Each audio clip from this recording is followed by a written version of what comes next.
Hey, back at it today with some more encouragement. Today's encouragement comes not directly from a specific book or quote, although I am quick to say that certainly influenced by my learning and reading and observations. So I'm not trying to give myself credit here. Um, Today's encouragement is. Quit being a whiny little baby. That's the title. Stick with me. I'm not going to yell at you or curse at you. So just bear with me for a minute. This morning, this is where it came from.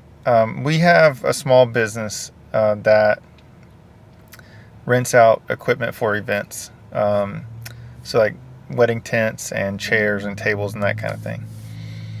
And because we are a small growing business, our business and our lives intersect a lot. So and that means my personal vehicle is not really my personal vehicle. So like, I don't know if you can see, those are some of our event chairs. Like, they've just been in my car for several days. And so what that means is, like, when my kids get in the car, or more than two people get in the car, I have to move stuff around, or, that's just a part of it. So I got in the car to take my daughter to school this morning, and the chairs were on the other side, and the front passenger seat was squished up to the front. And so I, gave her two options. You can squish into the front, or you can ride in the back. And she didn't feel like she could squish in the front, but she also clearly didn't want to get in the back. So I moved the chairs so she could ride in the front. Well, while I was moving the chairs, I had to go on the other side and got into the thorn bushes, and the chairs were getting snagged on the seatbelt, and I was getting all mad. And so it was 12 chairs to slide to the other side of the car.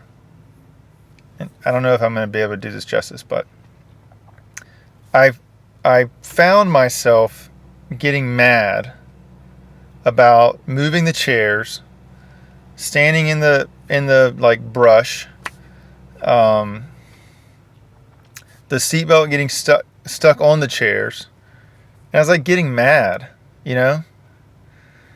really getting legitimately upset. And I really do believe in the power of self-talk and how we communicate with ourselves. And I guess I'm kind of happy that this voice won over the other one. And the voice said, or my self-talk was, quit being a whiny little baby. That was what came to mind. It's quit being such a B word. And so then I just finished the chairs, and I got in the car, and we drove to school.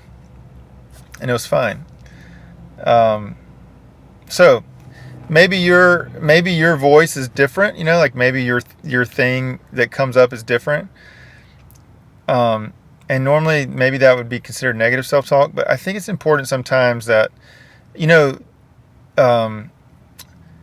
difference between us having a crap day because one thing went wrong in the morning,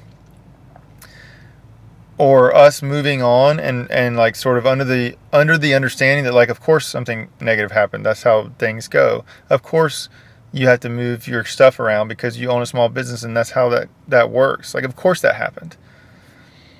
And our ability to acknowledge that, of course, versus of course, right? Crap day, here we go. Sometimes the only or maybe the most powerful sort of switch is just what we choose to say, what we choose to listen to.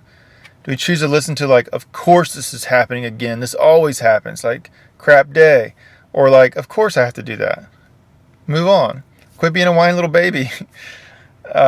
Anyways, I hope that resonates with somebody out there somewhere.